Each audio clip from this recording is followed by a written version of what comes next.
De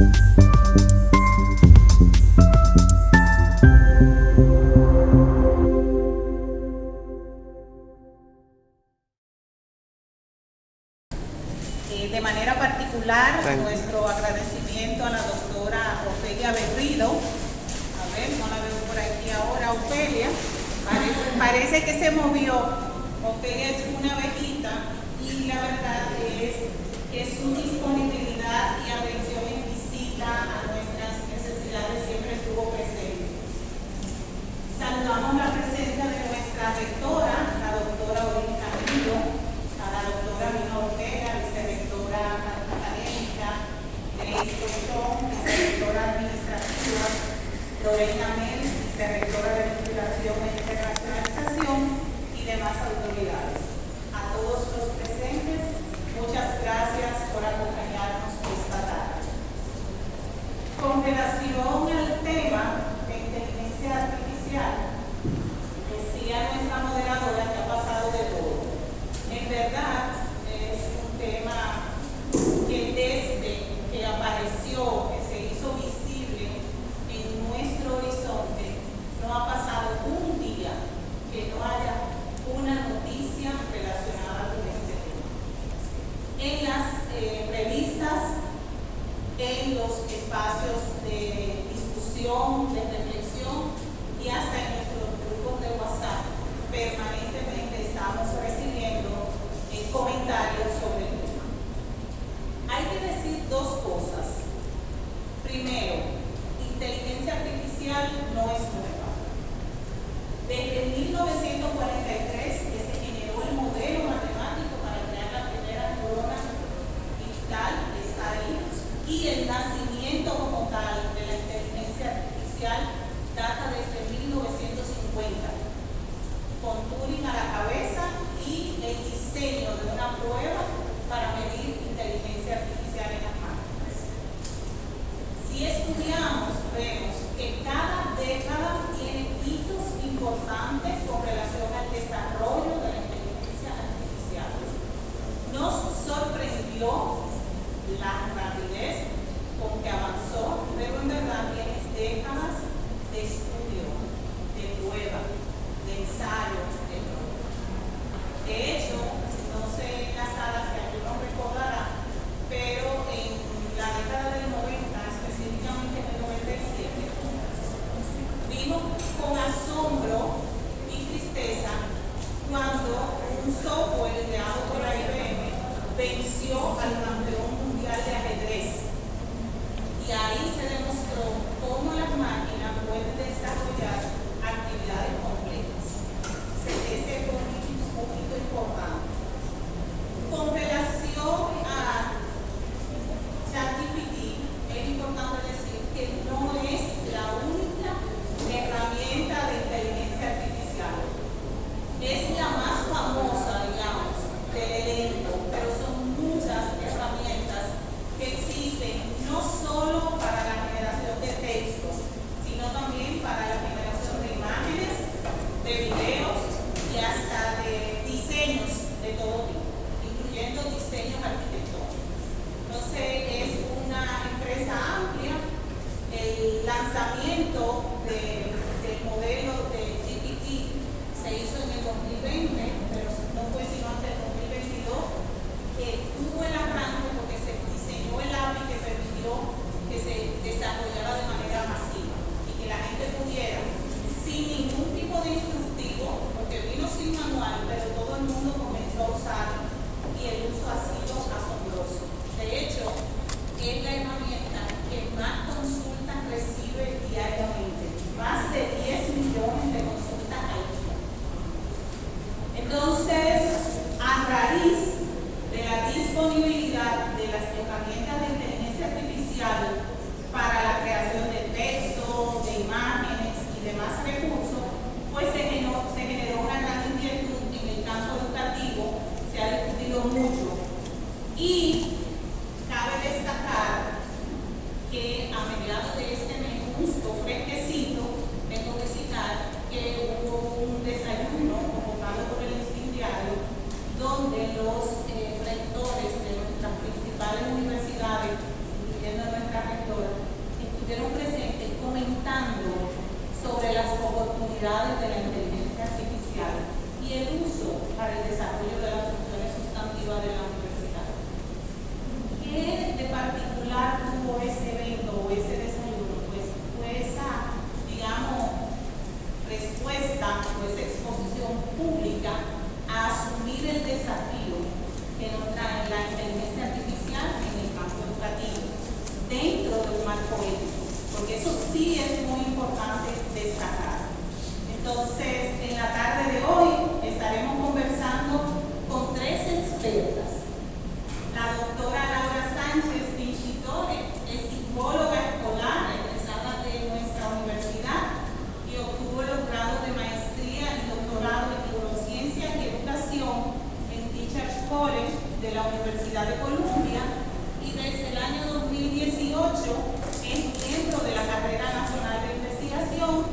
A su vez es miembro de la Academia de Ciencias de la República Dominicana, es docente investigadora y es la directora del Centro de Neurocognición y Aprendizaje de nuestra universidad. Luisa Mateo, que está aquí también, es ingeniera en tecnologías de la información y comunicación, con amplia experiencia en consultoría, innovación y transformación digital. Actualmente, Luisa es la coordinadora de la carrera de Ingeniería en TIC en UNIBE y ha creado e implementado soluciones tecnológicas en diversas empresas durante más de una década.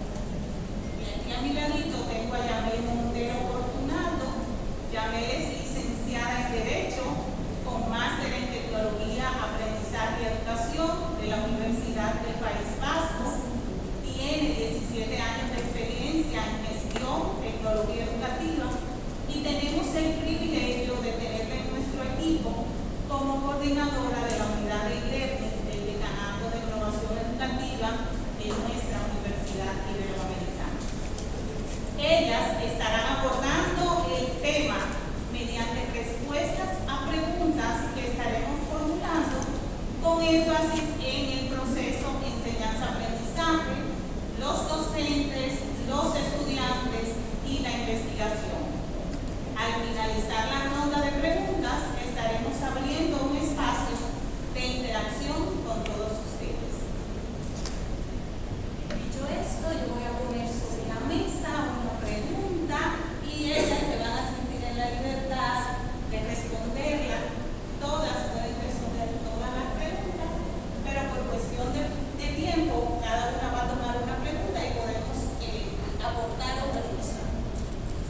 Entonces, la primera pregunta es: en el mundo donde la información está disponible en línea, a un clic, la información la tenemos siempre en la palma de la mano. Ahora dicen que esta es la extensión de la mano, de la segunda mano. ¿Cómo podemos hacer los docentes para aprovechar la inteligencia artificial para fomentar habilidades de pensamiento crítico y análisis en lugar de simplemente transmitir información? ¡Tarán! Hola, muchísimas gracias por la oportunidad. Algo súper importante es que el docente, independientemente de la inteligencia artificial, el docente siempre va a ser el guía.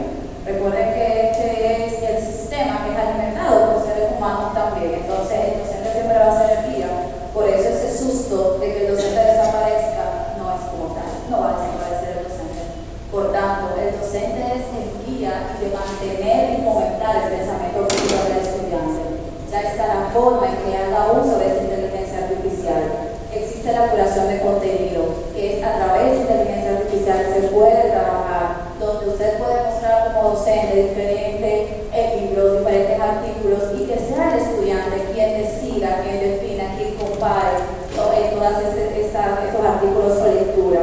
También está el trabajo interdisciplinario, lograr a través de la inteligencia artificial conectar distintas ramas, puede ser asignatura, puede ser carrera, y que eso cree también esa discusión entre estudiantes con diferentes visiones. Por tanto, la inteligencia artificial es lo que te da herramientas para tú poder hacer uso y poder desarrollar más a fondo y darle seguimiento a lo que es el pensamiento crítico del estudiante.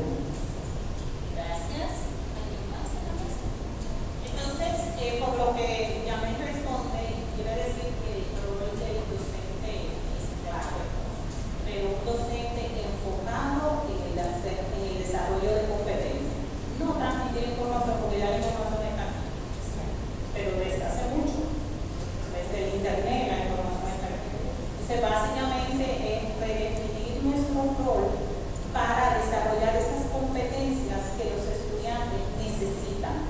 Y dentro de esas competencias clave, el pensamiento crítico. Y qué mejor que justo la inteligencia artificial para poner a los estudiantes a cuestionar esta información que está ahí. Justamente esa capacidad de analizar.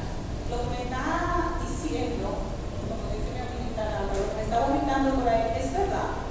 ¿Cómo yo sé si es verdad? O sea, entra en juego esa capacidad de análisis.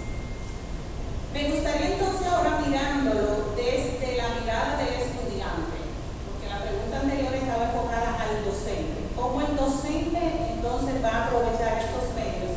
Ahora es, ¿en qué formas específicas está siendo utilizada la inteligencia artificial para mejorar la experiencia de aprendizaje de nuestros estudiantes?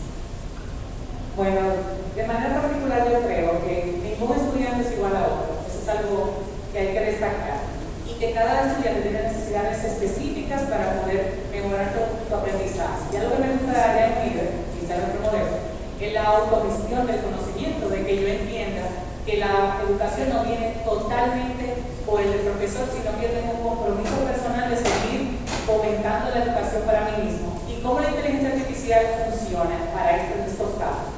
Hay jóvenes mucho más curiosos que ahora pueden cuestionar esa información que sale y lo pueden utilizar de tutor.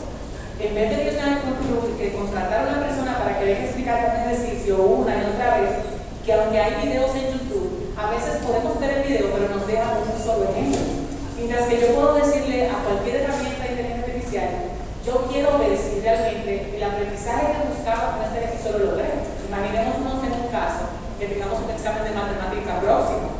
Hoy por hoy yo puedo tener 10 ejercicios que son lo que me sé, pero yo puedo pedirle que me genere unos cuantos como si fuera un examen y comprobar mi propio conocimiento. Y además, explicarle a la inteligencia artificial que actúe, porque se le puede decir, como un profesor, me dé el examen, yo lo tome y evalúe si mi respuesta fue correcta y luego me dé el paso a paso de cómo realmente sucedió. Yo creo que al final del día el estudiante tiene esa capacidad de utilizarlo como una herramienta. Desde que nació la calculadora la gente tenía miedo porque pensaba que la gente dejaba de pensar, pero el profesor todavía la sigue usando en aula para que compruebe que el conocimiento, más en el examen uno valida que realmente lo que se buscaba aprender se aprendió. Entonces yo creo que el estudiante ahora con estas herramientas lo que hace es poder amplificar la capacidad que tiene para poder practicar, para poder hacer cosas en vivo, para poder hasta retarse. Y como cada estudiante va a un ritmo diferente, esa combinación que se llame se puede hacer del profesor que asigna, pero que también le dé la libertad a ellos de que practiquen y traigan esos resultados y sus dudas a clase. O sea, yo siento que hoy tiene un estudiante más empoderado, que va con más dudas y hasta cuestiona y tiene entonces al profesor para decirle, profe, basado en su experiencia realmente, ¿cómo se podría hacer muchísimo más sencillo? Que a veces la inteligencia artificial no te da la mejor respuesta, te da la respuesta más común. Y al ser la respuesta más común, basada en la data que sale, un profesor que viene de la experiencia te puede realmente dar la respuesta correcta y la más eficiente en el caso donde la tengamos que aplicar. Gracias. Laura, ¿cuáles entiendes tú que son los principales beneficios de utilizar la inteligencia artificial para generar contenido científico, como resúmenes, informes, ensayos? ¿Qué crees? Me encanta. Voy a empezar haciendo una pregunta. A ver, ¿quiénes han usado la inteligencia artificial? Ok, no, han usado. Siguiente pregunta. Ustedes han tenido que escribir cosas, porque uno escribe. ¿Quiénes de ustedes han usado una plantilla para redactar algo? Una plantilla cualquiera. ¿Sí? En el colegio nos dijeron, vamos a escribir un cuento y el cuento tiene que tener esta estructura. Inicio, cuerpo, desenlace, al final y lo que fuera. Ok, yo no sé ustedes, pero yo tengo una plantilla para diferentes tipos de correo electrónico. Si tengo que aceptar algo, yo tengo otra plantilla, yo me baso en esa plantilla para generar mi contenido. ¿Por qué lo uso? Porque es eficiente. ¿Okay? Porque si voy a estar diciendo lo mismo 40.302 veces, entonces yo no pierdo tiempo redactando algo que sé que voy a escribir. Yo solamente voy a llenar lo que está en blanco. Okay, espero que te lo encuentre muy bien en referencia a inserte su palabra clave. Como chateando en WhatsApp, empiezan a escribir un mensaje y sienten de repente que el teléfono sabe lo que no quiere decir porque le da sugerencias. Y uno empieza a escribir cosas y de repente como, ok, eso es inteligencia artificial. Estamos creando una mega plantilla que va aprendiendo porque el algoritmo va aprendiendo por sí mismo porque existen los patrones. Entonces, en la redacción académica, nosotros todos escribimos en patrones. O sea, el pensamiento creativo para la redacción no existe. En mi academia, en producción científica, el pensamiento creativo, la idea de investigación. Entonces, el resto es pura plantilla. El resto es pura plantilla. Entonces, todos mis estudiantes, ellos tenían la profesora de la plantilla. Todo tiene plantilla para absolutamente todo. Todo el formulario, toda una plantilla que luego se crea y se compila en un documento final. Lo que hace la inteligencia artificial es eso. Entonces vamos buscando disminuir el brain power, o sea, la capacidad cognitiva de las cosas que son irrelevantes para dejar suficiente tiempo para esa idea brillante, para esa idea importante, para ese pensamiento crítico, para mirar más allá. Okay, lo que antes uno trataba, bueno, los que estudiamos estadística antes de que la computadora nos hiciera el favor, sabemos que pasábamos horas haciendo cálculos. Si el cálculo estaba mal hecho, grave. Entonces luego vinieron estos programas estadísticos que nos permitían dedicar menos tiempo a las cosas que ya la máquina la puede hacer para poder hacer cosas más complejas. Entonces, parte del reto de que me decimos que ahora van a mañana, que ahora van a pensar, no, si lo estamos usando como herramienta, como plantilla para llevar una idea clara, entonces tenemos mucho más tiempo para la producción de buenas ideas. ¿Okay? Es dedicar el tiempo y los recursos para algo que nos va a impulsar de manera casi que exponencial, mientras el resto se va completando como cualquier plantilla. Ese es el beneficio que le veo para la producción académica. Buenísimo, y me encanta que nosotros podamos compartir ejemplos concretos de cómo lo utilizamos, porque ya hemos hablado mucho de qué, ya eso está bastante claro. Ahora es el cómo. Me gustaría pues entonces que nos compartan como algunos ejemplos de cómo la inteligencia artificial está siendo utilizada para mejorar la retroalimentación y la evaluación en los entornos de aprendizaje. Teresa hablaba al principio de que la inteligencia artificial no es nueva. Y muchos descubrieron la inteligencia artificial, sin llamarla inteligencia artificial, en pandemia. Recuerdo una revolución de los famosos chatbots. No sé si les recuerdan, en un momento eran súper para los bancos, todo el mundo tenía chat. Eso es inteligencia artificial. Y desde los LMS vamos a enfocarlo más a todo lo que es la parte de learning, educación virtual. Siempre las plataformas virtuales, las aulas virtuales han tenido esta herramienta, donde el docente es que alimenta, ahí volvemos nuevamente, el docente no desaparece, el docente permanece, porque es quien maneja el contenido y quien alimenta esos chatbots con esas informaciones que van a estar solicitando los estudiantes. Entonces, esto está programado, el docente no tiene que estar accesando a un foro todo el tiempo, sino que tiene un espacio donde va a responder. También tenemos los antiplagios. Los antiplagios es una herramienta de inteligencia artificial, porque lo que hace es traer de la red, de la web, de la nube, todo lo que se asemeje y ver con qué, comparando. Nuevamente volvemos a la parte de patrones, comienza a ver patrones, y ahí es que funciona. Entonces, desde hace tiempo tenemos los chatbots, tenemos los antiplagios, tenemos también lo que son los feedback automáticos. En el caso de los LMS, cuando tenemos un examen autogestionable, autocorregible, ustedes cuando completan eso le ponen una respuesta al estudiante. Y eso también viene siendo parte de todo lo que es la herramienta, todo lo que nos trae la inteligencia artificial en pro de la educación, y en este caso como un acompañante y un soporte del docente. Definitivamente, cuando nosotros decimos que una plataforma es amigable, quiere decir que tiene mucha inteligencia artificial incorporada, porque hasta me completa la palabra, me sugiere, todo eso es inteligencia artificial.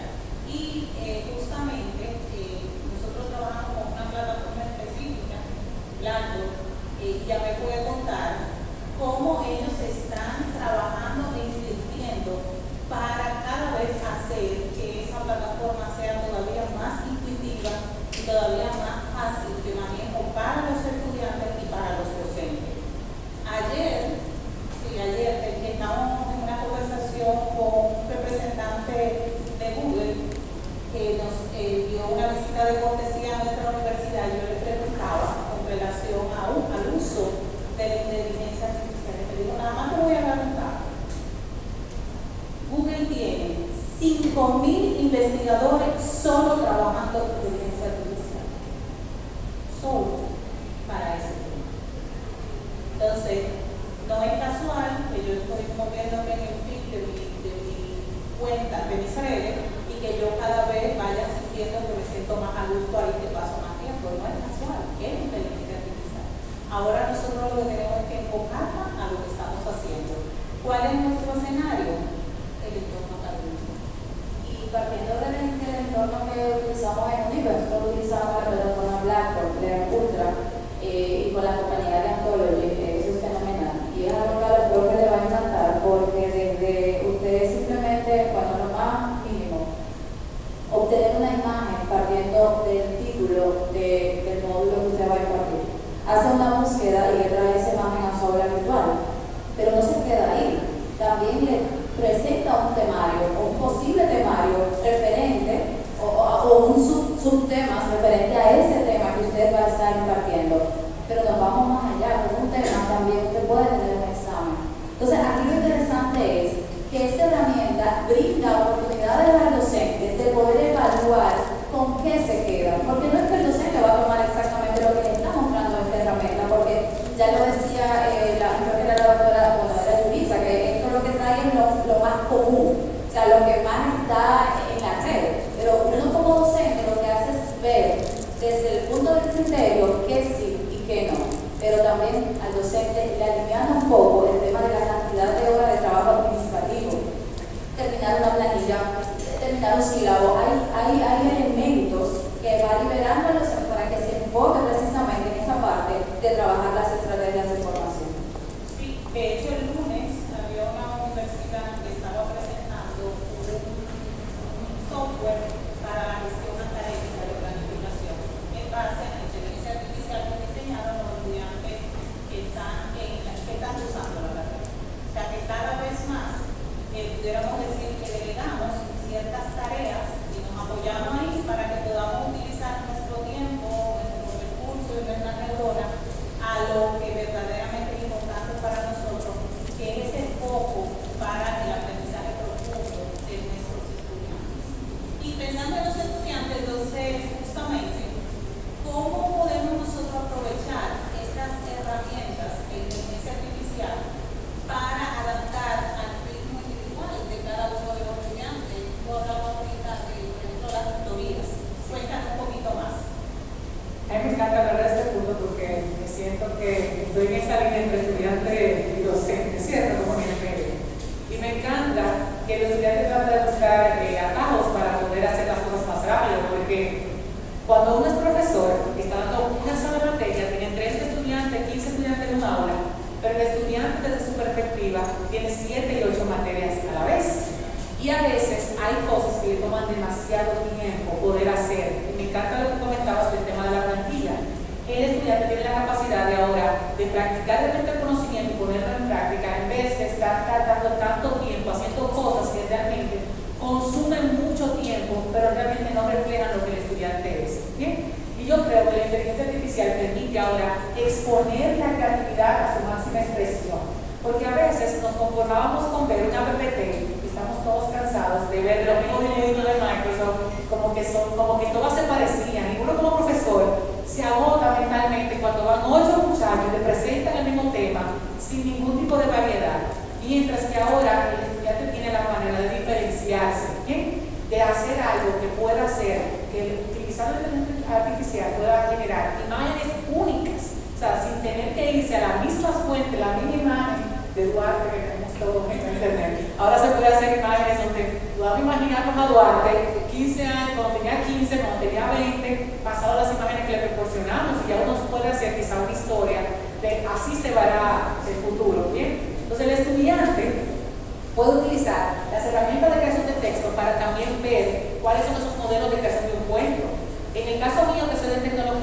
yo entiendo que el estudiante la utiliza mucho, y aquí hay muchos de mis estudiantes, la utiliza mucho también para probar sus teorías.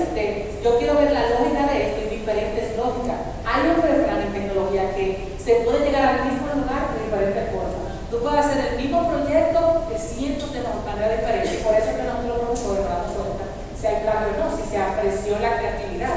Y ahora, con este tema de inteligencia artificial, yo creo que en el mismo tiempo que ahora mismo tienen los jóvenes, que pueden tener un cuatrimestre de 3 meses a 6 meses, pueden hacer más, ¿bien? Pueden ahora adquirir más. A veces antes decían, es que es muy rápido que nos lleva, porque tenemos que aprender esto y aquello, pero ahora con la inteligencia artificial creo que se puede lograr expandir el tema de la colaboración, de que el joven ahora cuestione con el otro el aprendizaje y que pueda utilizar esto más, vuelvo y digo, como una calculadora más en la cual yo compruebo que lo que voy haciendo se compara con lo que se hace internacionalmente.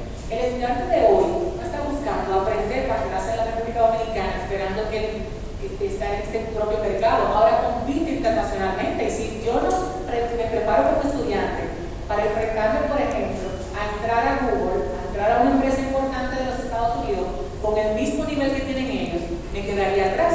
Entonces, ya la inteligencia artificial rompe esas barreras que teníamos de agua y mar y ahora te acerca más al conocimiento que está internacionalmente. Claro, hay algunas cosas a las cuales yo le tengo mucho power todavía, el tema de la virtualidad y el tema del deepfake, como que alguien vaya a tomar un examen por ti, que un día dando el examen te pongan en la cámara otra cara y tú digas, es el estudiante mío y sea otro. Pero realmente hay otras tecnologías creándose para evitar eso y como profesor, uno es fácil de determinar si el estudiante está hablando como él habla en clase, en un ensayo, o si es otra, o si es general. O sea, si tú conoces a tu estudiante, yo lo digo para el estudiante. Si tú quieres parecerte a lo que sale en el ChatGPT, estudia y demuéstrame en clase cuando estemos practicando que ese eres tú, porque ahora yo no te voy a cuestionar simplemente por lo que tú me mandaste en el trabajo, sino porque el reflejo de lo que tú me subiste al Blackboard es exactamente lo que yo veo en el aula cuando llega. Gracias. Laura, tú comentabas ahorita de cómo estas herramientas que te ayudan a utilizar, sobre todo y dabas de manera concreta el uso de plantillas. Ahora, a mí me gustaría que pudieras comentarnos cómo podemos seguir aprovechando estas herramientas sin comprometer tu propio juicio y experiencia en el campo. ¿Cómo tú cuidas esa parte?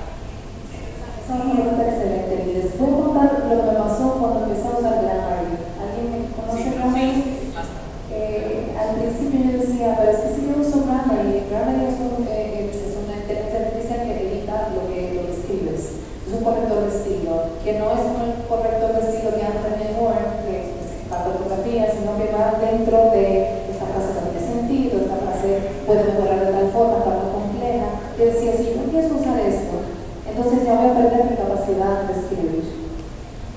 Y bueno, me lo regalé, me pagué mi Grammarly por un año en la universidad para ver qué tal. Y de repente me di cuenta que yo misma estaba aprendiendo. De repente esta herramienta me va corrigiendo y ya yo voy aprendiendo de manera implícita cómo se redacta bien. Entonces, esto es en inglés, claro, Grammarly es en inglés, pero ChatGPT está en español. Entonces, la integridad ya ahora mismo depende de mucho de uno. Yo le digo ChatGPT, escribe tal cosa y me saca ideas maravillosas.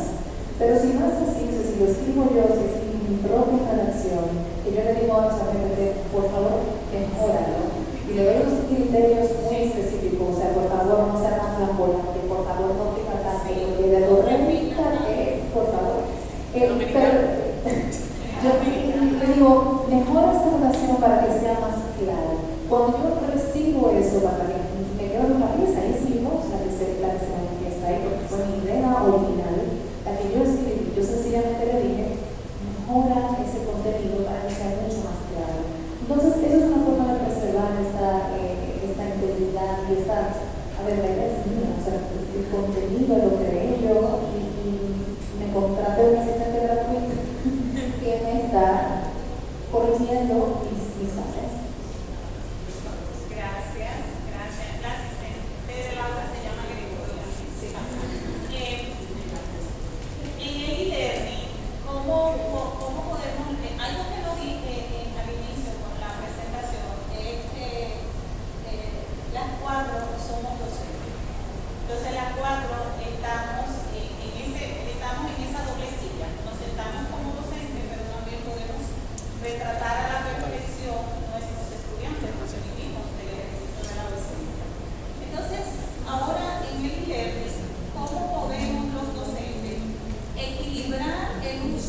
de la tecnología y la interacción humana. Esa es otra cuestión, porque entonces están los que prefieren quedarse allá y que todo sea virtual, en una pantalla, y está la gente que le gusta el contacto físico.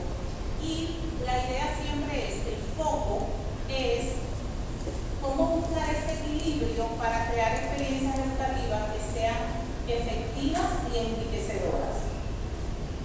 Lo primero que no se puede perder es que la herramienta que estemos utilizando, y esto va a nivel tanto de cualquier otra herramienta de tecnología como la misma inteligencia artificial, sea facilitadora de, no sea el centro de. Estoy comenzando por esa parte, porque así es que tenemos que verla, porque así es que está de por sí creada para facilitar. Entonces, más que nada es el docente poder llevar ese equilibrio dentro del uso de las tecnologías, y aquí voy a hablar de las tecnologías, no me voy a referir solamente a inteligencia artificial, porque aplica para todo, de mantener y de crear esas estrategias que logren que, independientemente del uso de esas, no se pierda esa parte humana, esa parte de ser, ese contacto con el estudiante. Si bien es cierto, existen diversas modalidades de formación, desde la virtual, la semipresencial, la sincrónica, asincrónica, siempre existen espacios donde el docente puede tener la interacción directa con el estudiante, donde el estudiante tiene que saber que esta herramienta la va a utilizar, pero a la vez puede con sus compañeros comparar lo que está, cuál es el resultado. Ya aquí hay una conexión humana, ya aquí no solamente utilizando la máquina, aquí también estamos viendo los conceptos que tiene mi compañero que tengo yo, pero eso se basa en la estrategia planificada por el docente. Desde el día cero puedo utilizar todas las herramientas, pero siempre buscar esa parte de contacto que no debe de perderse en ningún momento. Julissa, tú hablabas ahorita de la autogestión de los aprendizajes, y entonces ahora me gustaría que nos des tu opinión como directora. ¿Cómo pueden los estudiantes mantener ese equilibrio entre autonomía y la interacción con sus docentes? Pero ya hemos hablado desde el lado del docente, pero ahora tú como directora, desde los estudiantes hacia nosotros. Bien, yo creo que el estudiante ahora mismo tiene una capacidad como más limitada que antes de prestar atención. ¿Sí? Cuando todo el utilizado TikTok, Instagram y demás, son 5 segundos que te prestan la atención máxima. A partir de ahí, un chico se te aburre, ¿cierto? También, sí, yo sé, en ese momento. Y dependiendo también de cómo den la clase, porque sabemos que hay profesores muy dinámicos, divertidos, que hacen que sea una experiencia tomar clase. Y hay personas que tienen una pausa, que hacen lectures, clases magistrales, donde tienen una forma distinta de expresar lo que quieren, ¿cierto? Y a veces el estudiante se te queja como directora y te dice, eso que me dijo él en esa clase, yo me lo pudo haber mandado en un video y en clase practicáramos para hacerlo más divertido. Entonces yo creo que el estudiante tiene una voz, ahora lo expresa hasta por internet. Es más, tú le das clases a un estudiante y él se abre una cuenta de TikTok para criticarlos a todos, porque lo hemos visto, y hablan de la educación y son más críticos. Entonces yo creo que desde la perspectiva del estudiante tiene una perspectiva, una expectativa de que las aulas sean espacios para poder experimentar. ¿Bien? Que cuando yo vaya al salón, si yo me estoy moviendo, después que ellos vivieron la felicidad de estar en su casa en pandemia, pero ahora si tú me haces moverme a la universidad, haz que el movimiento de la universidad tenga un sentido de profundizar en las capacidades de trabajo en equipo, de que en clase yo esté haciendo algo con mis compañeros, que me permita conocerlos cara a cara, que me haga sentir que estoy interactuando, contrastando mis ideas, mis proyectos, que en clase yo esté realmente generando ideas, que yo esté escribiendo, que yo esté practicando aquello que fácilmente el profesor puede subir en su aula virtual y hacer lo que lo haga previo. Dicen por ahí, es un refrán viejísimo, que el estudiante es alguien que estudia antes, ¿cierto? Y nosotros profesores seríamos muy felices de que en vez de que tengan que aplicarle las cosas ahí en vivo, ellos vengan con el preconcepto y vengan llenos de dudas. A mí me encanta asignar cosas y temas que no hemos visto en clase, para que se lean eso, para que se vean ese video de YouTube y vengan diciendo, bien, yo les pongo hasta unos quizzes para ver dónde ustedes están, y cuando lleguen a clase y ven lo que le dan, no vale punto, ¿vale? No sé si, pero le pongo un conocimiento para yo asegurarme de que tengo enfrente. Ellos momento que se vean los videos. Yo recomiendo, hay demasiado de lo que hacemos los docentes que ya alguien lo grabó, ¿cierto? Yo me encanta buscar videos, curarlos, decir, yo lo veo primero, sé lo que están enseñando, si va muy alineado a lo que yo iba a decir, hago que yo lo vea, lo revea.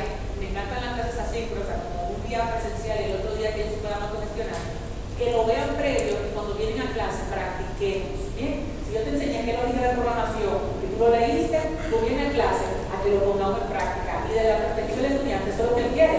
Él quiere desbaratar cosas o armar cosas o sentir que no está atrás, o sea, hacer, el hecho de hacer, de crear. Él no quiere estar atrás mientras hay 2 o 3 estudiantes que los amamos. Son los estudiantes que les encanta estar en clase, presente, vivo, pero siempre tenemos unos 5 o 6 que están muy atrás, que tú no sientes que están enganchados con la clase, porque tú lo que estás dando teoría. El estudiante está buscando que yo lo agarre, y yo a mí me encanta oírlos. Yo le digo, el que más lo veo movido, el que le gusta levantar la mano, el que yo le digo, yo te voy a llevar ahora. Con el que menos me participa, los combino. Yo no dejo ni siquiera que los estudiantes hagan grupos entre ellos. Yo se lo hago muy rápido. Además, me encanta hacer los grupos cuando ni siquiera sé quién está en clase. Yo lo hago antes en Blackboard, hago los grupos y cuando entro en la clase, yo le digo, bueno, en la realidad te va a tocar trabajar con gente que tú no conoces, tú no eliges a tus compañeros de trabajo, tú entras ahí, te contratan a ti solo y luego bajas con lo que te hay. Entonces, así mismo te trabajan ahí. O sea, que el estudiante ahora mismo en clase a practicar, a hacer y más también a experimentar lo que es afuera.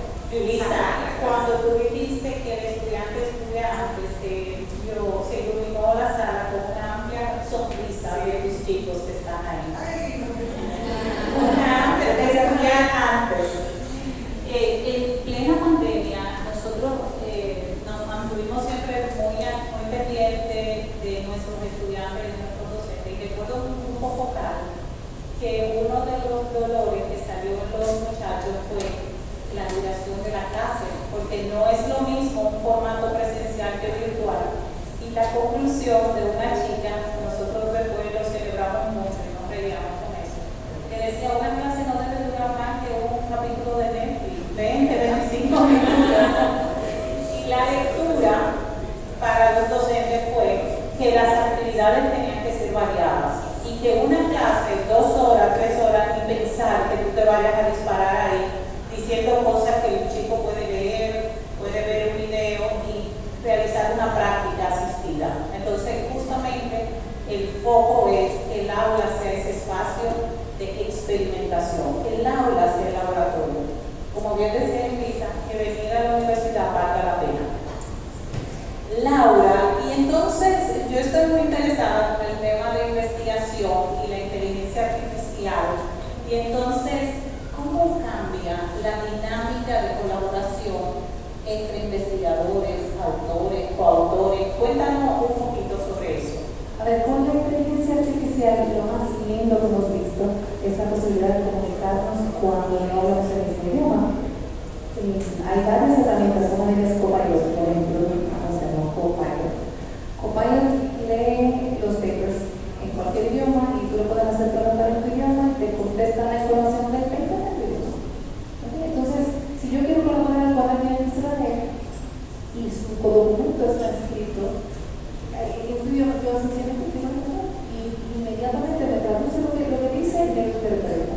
Entonces, ya no tengo que leer, sino puedo hacer la pregunta directamente en español. Otra cosa es, sobre todo, la en inglés, donde la ciencia generalmente se escribe en inglés y los colaboradores, independientemente en qué país están, tienen que producir en inglés. Ya no es una barrera. Yo escribo una idea en español y la herramienta te la va a producir en inglés. Y yo creo que eso nos ha favorecido un montón en la comunicación y en la colaboración sobre todo. Nos iguala un poco en términos lingüísticos. Buenísimo. Yo tengo más preguntas para ustedes, pero quiero darle el espacio a la audiencia para que puedan ustedes formular sus preguntas. Así que tomen los turnos.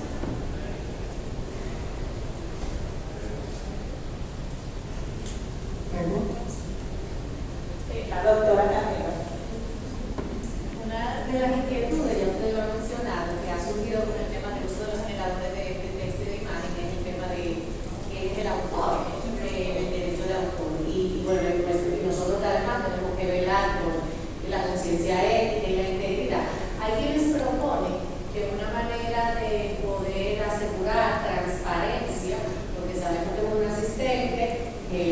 discusión inicial, la idea inicial creativa en el autor, pero que colocar y asumir la política de que si yo hice uso de inteligencia artificial para hacer esto, para mejorar o para generar esto, ese disclaimer es y eso sería la manera de transparentar sin desmeritar el esfuerzo creativo intelectual del ejecutivo.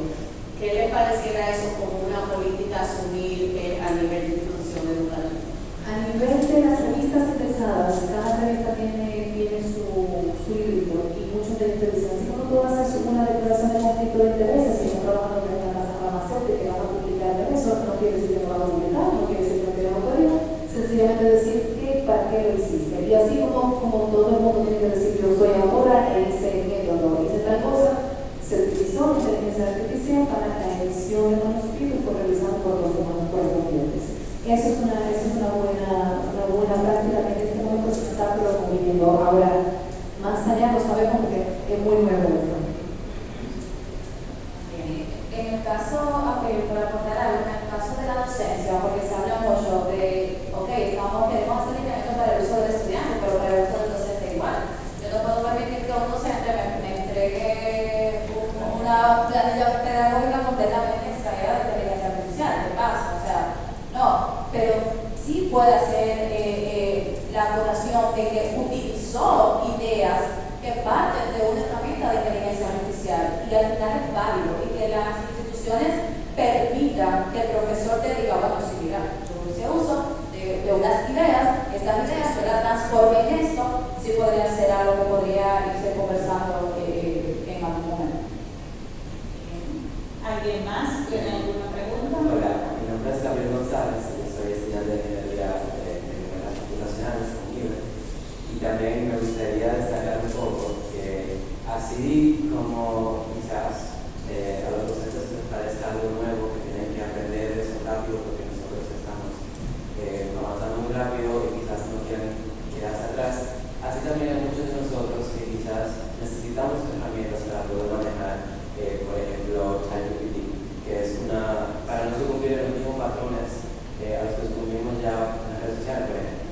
No reemplazar ese proceso de pensamiento crítico de por qué, de cómo, de cuándo, por simplemente, bueno, yo voy a preguntar y él lo va a responder y yo voy a chequear las fuentes que están verídicas y después lo subo, porque realmente lo utilizamos como una herramienta. Nosotros estamos agradecidos de que tenemos conocimiento de cómo funciona un sistema así, pero por ende utilizamos una herramienta para confirmar nuestro conocimiento.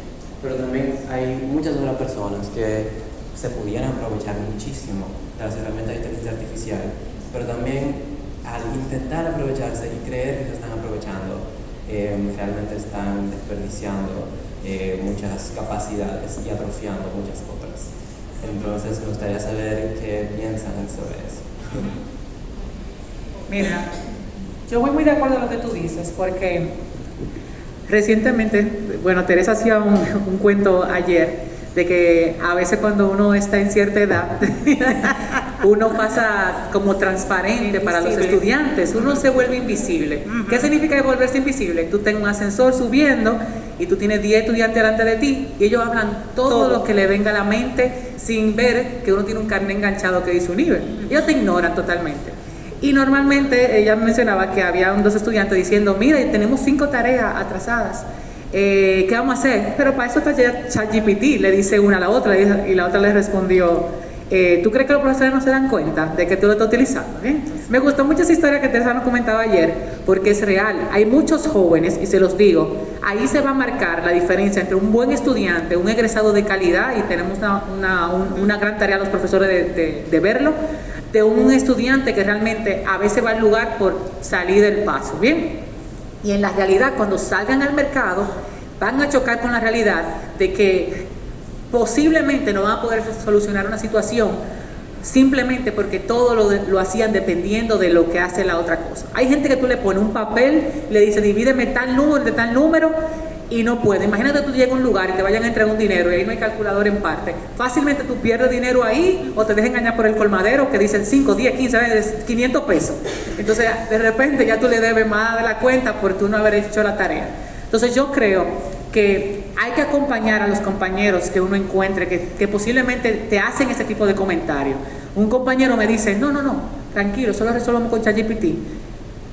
Y guiarlo como estudiante, porque ustedes lo mío yo sé que son de tecnología y saben cómo eso funciona por atrás, pero a veces en el pasillo ustedes se van a encontrar con gente que ya piensan que todo se puede resolver con eso, y hay que indicarles los peligros de a veces aprovecharnos de todo lo que la inteligencia tira, porque hoy en día la inteligencia artificial lo que tiene son varios años, como un niño que aprendió de un grupo de gente y tiene muchos sesgos.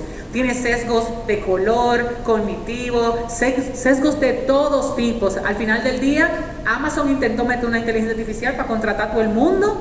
¿Y sabe lo que pasó? Que no contrataba mujeres, las rechazaba porque decía que las mujeres en su histórico de data se iban 4 meses normalmente de vacaciones, según la inteligencia artificial.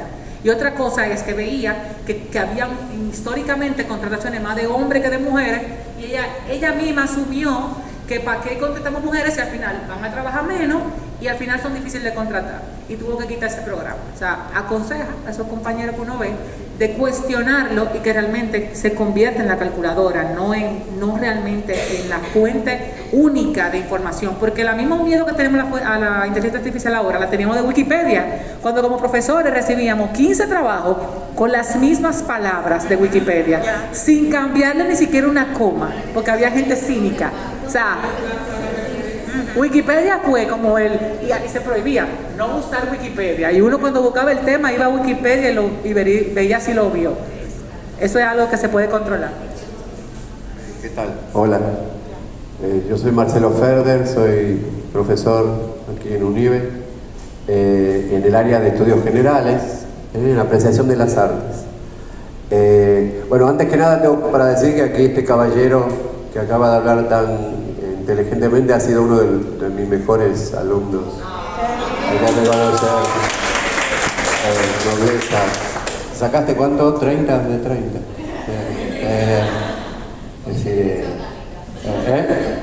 No, con inteligencia, no, al contrario, porque mira, tengo una anécdota que viene al caso, que nosotros damos apreciación de las artes. Dentro de una de las tareas que se dio fue ver una serie de películas históricas importantes, ¿no? Películas artísticas, no la de Marvel ni de superhéroes, sino películas, bueno.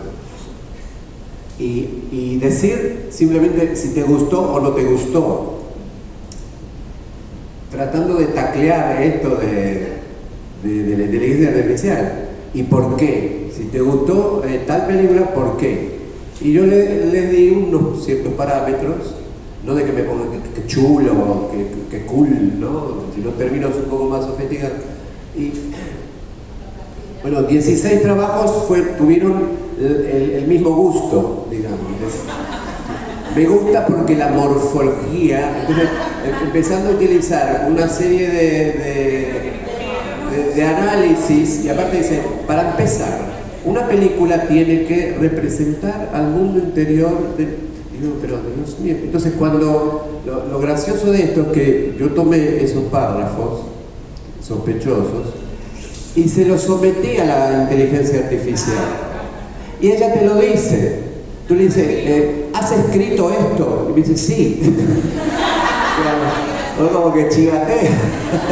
Dice, sí, eso lo escribí yo. O te dice, bueno, escribí algo parecido. Y te pone lo que escribió.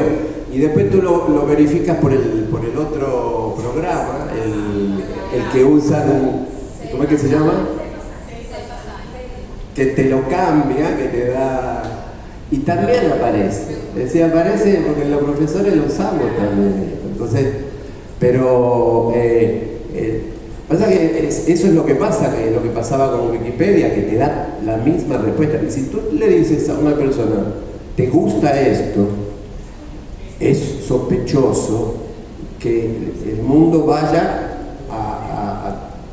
hasta la compartimentación del gusto. O sea, no puede ser que te guste a ti.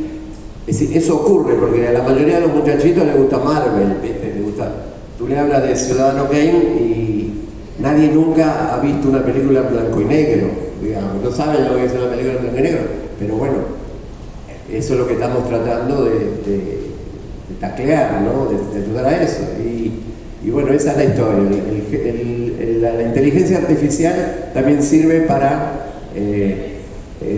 detectar a los que usan la inteligencia artificial. Así que bueno, gracias. Ya vamos a hacer.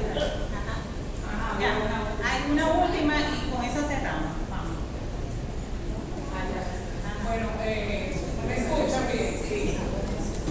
Hay un video muy interesante en YouTube de una charla de un señor llamado Yuval Noah Harari, que no sé si la han visto, los que no la han visto pueden verla, en la que refiriéndose justamente a lo que decía la parte moral, ética de una herramienta como lo es la inteligencia artificial.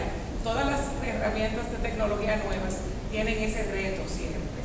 Entonces yo creo que ahí entra el ente humano, de eso hablaba Noah Harari en ese video, y de que cómo nosotros utilizando, porque la herramienta es lo que se haga con ella, y realmente está de parte de nosotros como docentes, pues darle el uso correcto.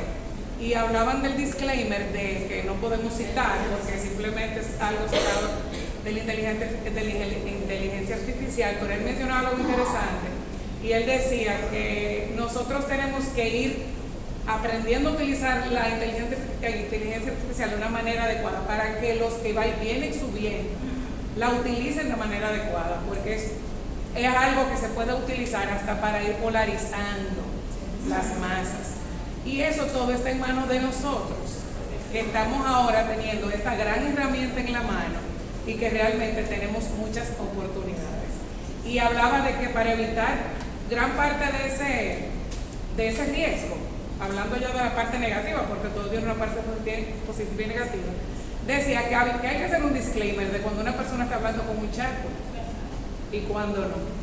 Y es bien interesante la charla. Los que no lo han escuchado, está en YouTube, dura como 40 minutos. Yuval Noah Harari. Y la verdad que quería hacer el aporte y compartir. Muy interesante el diálogo. Gracias, gracias. Así como los grandes maestros del ajedrez estudiaban sus partidas históricas para perfeccionar sus estrategias, nosotros como academia debemos de aprender de nuestras experiencias. Y eso es lo que estamos haciendo esta tarde. La revolución digital y el ascenso de la inteligencia artificial nos brinda una nueva partida. Una en la que nosotros debemos de elegir nuestros movimientos con cautela y con visión. Como nunca estamos frente a un tablero que se transforma en cada tema. Cada línea de código y cada nueva idea que se ejecuta es una narrativa tecnológica. Tengámoslo en cuenta. Muchas gracias.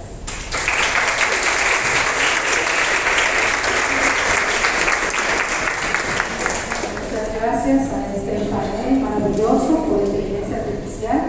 Y vamos a aprovechar entonces que tenemos este gran maravilloso público para decirles que tenemos otra ponencia sobre un conversatorio sobre arte, comprensión lectora y experimentación. Así que esta sala les va a dar una oportunidad intelectual maravillosa como hasta ahora lo ha hecho, y vamos a despedir a nuestras panelistas